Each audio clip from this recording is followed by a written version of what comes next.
2024년 9월 24일 화요일 새벽 기도 말씀을 함께 나누겠습니다. 오늘 함께 보실 하나님의 말씀은 에스겔 21장 말씀입니다. 또 여호와의 말씀이 내게 임하여 이르시되 인자야 너는 얼굴을 예루살렘으로 향하며 성소를 향하여 소리내어 이스라엘 땅에 예언하라.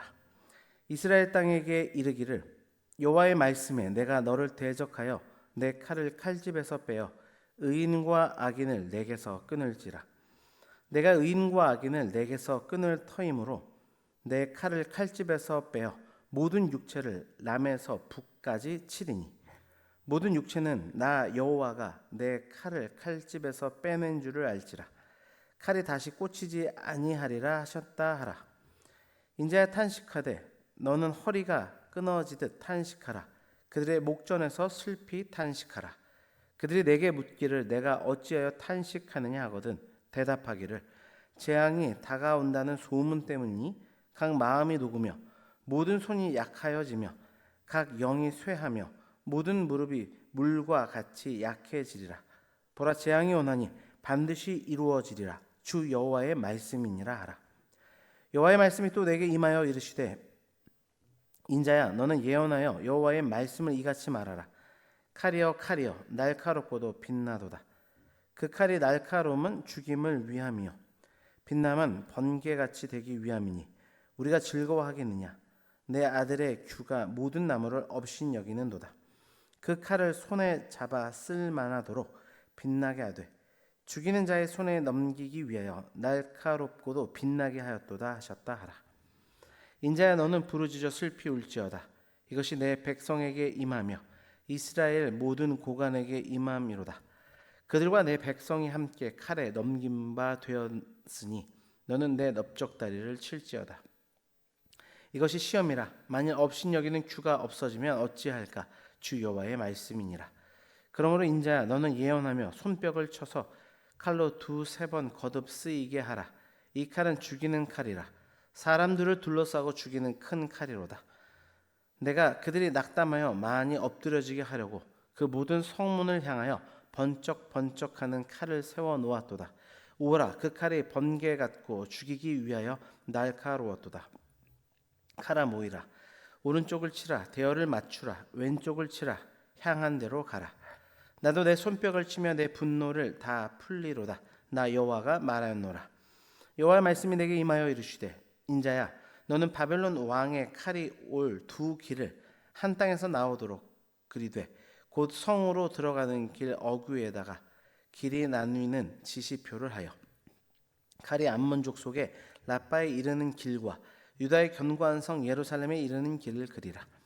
바벨론 왕이 갈렛길 곧 두 길 어귀에 서서 점을 치되 화살들을 흔들어 우상에게 묻고 희생 제물의 간을 살펴서 오른손에 예루살렘으로 갈 점괘를 얻었으므로 공성퇴를 설치하며 입을 벌리고 죽이며 소리를 높여 외치며 성문을 향하여 공성퇴를 설치하고 토성을 쌓고 사다리를 세우게 되었나니 전에 그들에게 맹약한 자들은 그것을 거짓 점괘로 여길 것이나 바벨론 왕은 그 죄악을 기억하고 그 무리를 잡으리라.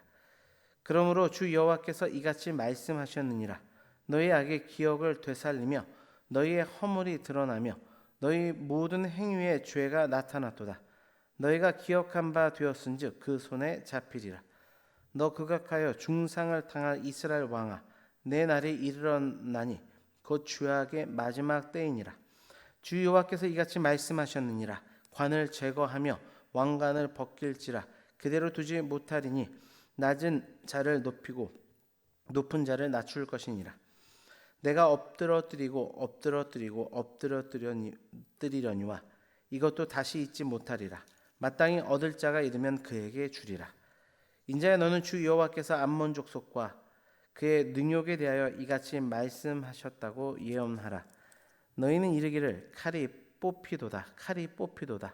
죽이며 멸절하며 번개같이 되기 위하여 빛났도다.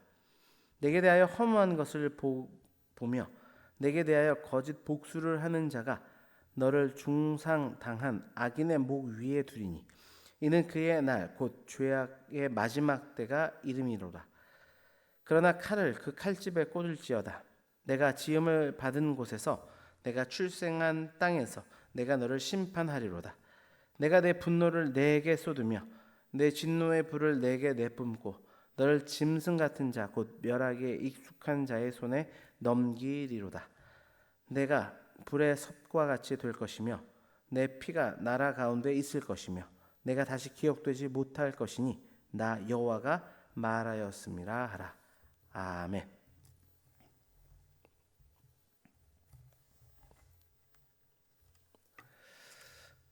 오늘 본문 역시도 계속되는 유다 심판에 관한 메시지가 기록이 되어 있습니다. 특별히 2절 말씀이 이렇게 이야기합니다. 인자야 너는 얼굴을 예루살렘으로 향하며 성소를 향하여 소리내어 이스라엘 땅에게 예언하라. 고린도후서는 성도인 우리를 그리스도의 편지라고 이야기합니다. 우리의 삶이 결국 하나님의 뜻을 증거하는, 또 오늘 본문으로 이야기하자면 예언하는 메시지라는 뜻입니다. 죄악 가득한 이 땅에, 그리고 하나님의 진노를 피할 수 없는 이 세상에 우리는 우리의 삶을 통해 어떠한 메시지를 전해야 할까요? 삶으로 예언하는 성도라는 제목으로 그 말씀의 은혜를 함께 나누겠습니다. 삶으로 예언하는 성도는 첫 번째로 이 땅에서 빛과 소금의 역할을 감당하는 성도입니다. 3절입니다. 이스라엘 땅에게 이르기를 여호와의 말씀에 내가 너를 대적하여 내 칼을 칼집에서 빼어 의인과 악인을 내게서 끊을지라. 하나님께서 의인과 악인을 함께 치신다고 말씀하십니다. 이것은 하나님께서 의인들을 버리시는 것을 의미하지 않습니다. 악인들과 함께 사는 그 사회적 구조 속에서 그들 역시도 이 고난에 함께할 수밖에 없음을 말씀하고 계신 것입니다. 예를 들어서 하나님께서 유다를 멸하실 때 다니엘과 같은 그 의인들이 함께 바벨론으로 끌려가는 것이 이에 해당된다고 할 수 있겠습니다. 물론 그렇다고 하여서 의인에게 이러한 심판에 아무런 책임이 없다라고 이야기하는 것은 아닙니다. 의인들은 자신들이 속한 공동체의 빛과 소금의 역할을 감당해야 했고, 그러지 못할 때 그에 대한 책임을 함께 지게 된다는 것을 우리는 기억해야 할 것입니다. 이렇게 우리 스스로에게 질문해 보겠습니다. 가정과 속한 공동체에서 의인된 자로서의 역할을 다 하고 있습니까? 여러분, 하나님께서 우리를 구원해 주시고 바로 저 천국으로 인도하지 않으신 이유는 분명합니다. 아직 남아있는 이 땅에서 우리의 사명이 있기 때문입니다. 그리고 그 사명은 이 세상에 빛과 소금의 역할을 감당함으로 하나님의 놀라운 그 의로우심을 세상 가운데 선포하라고 하는 것입니다. 우리에게 이 사명이 있습니다. 그 역할을 충성되게 감당함으로 인하여서 세상에 빛과 소금의 역할을 감당하는 우리 모두가 되기를 주님의 이름으로 축원합니다. 두 번째로 세상을 향해 중보하는 성도가 삶으로 하나님의 살아계심을 예언하는 성도입니다. 12절입니다. 인자야 너는 부르짖어 슬피 울지어다. 이것이 내 백성에게 임하여 이스라엘 모든 고관에게 임함이로다. 그들과 내 백성이 함께 칼에 넘긴 바 되었으니 너는 내 넉적 다리를 칠지어다. 하나님의 경고를 무시한 이스라엘이 칼에 의해 심판받을 때 하나님의 선지자가 아픔을 느끼게 될 것이라는 말씀입니다. 비록 그들이 자신들의 죄에 인해 심판을 받지만 하나님의 사람은 그들에 대해 아픈 감정 또한 심정을 느끼게 됩니다. 이것이 참 목자의 마음입니다. 비록 자신의 외침을 듣지 않았고 하나님의 경고하심에 대해서 무시하였기에 그들이 칼에 의해 심판을 받지만, 그럼에도 불구하고 그들에 대한 긍휼한 마음을 가지는 것이 영적 사람의 참된 반응이고 그 마음인 것입니다. 우리도 영혼들을 향한 안타까운 영적 마음을 가지고 그들을 품고 중보할 수 있는 우리가 되어야 하겠습니다. 말씀을 적용해 보겠습니다. 아픔을 겪고 있는 영혼들을 향한 긍휼의 마음을 가지고 있습니까?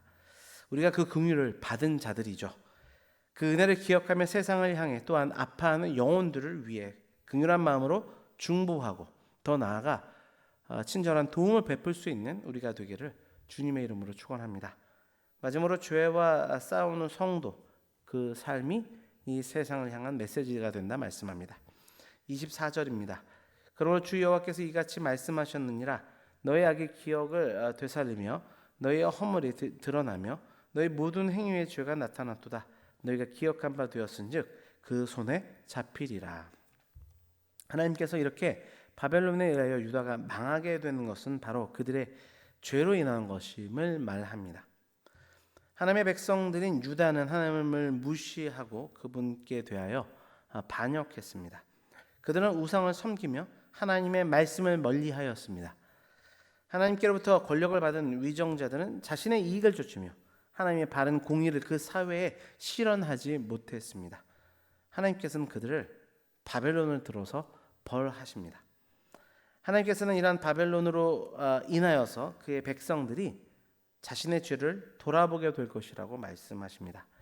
여러분, 우리는 이 구절을 통해서 하나님께서 죄를 미워하시며 죄에 대하여 끝까지 벌하시는 분이심을 깨닫고 항상 죄와 싸우는 그 일에 힘쓰는 우리가 될 것을 다짐해야 될 것입니다.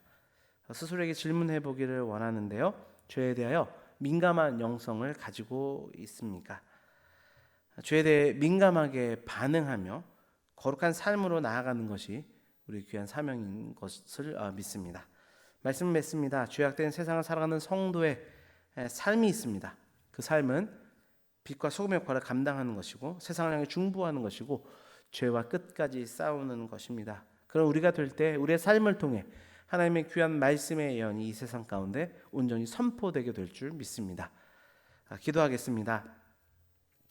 아버지 하나님, 우리의 삶이 이 세상에 전해지는 하나님의 말씀이며 메시지라고 가르쳐 주신 주님, 특별히 오늘 말씀을 통하여서 우리가 빛과 소금의 역할을 감당해야 된다 말씀하셨습니다.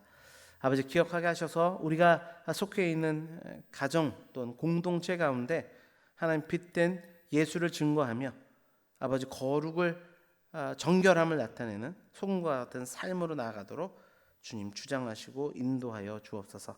또한 이 세상을 향하여 바라볼 때 그들을 향한 안타까워하는 마음과 중보의 마음을 부어주시어서 아버지 끊임없이 약한 세상을 중보하며 소외받고 또 힘들어하는 영혼들을 위해서 기도할 수 있는 긍휼의 마음 우리에게 더욱더 부어주시기를 소망합니다. 그리고 우리의 삶 가운데 늘 찾아오는 유혹 가운데서도 죄와 끝까지 싸움으로 말미암아 아버지 죄를 이기는 우리의 모습들을 통하여 그 거룩한 모습들을 통하여 하나님의 살아계심이 우리의 삶을 통하여 증거될 수 있도록 주장하여 주옵소서. 모든 것 감사드리며 예수 그리스도의 이름으로 기도드립니다. 아멘.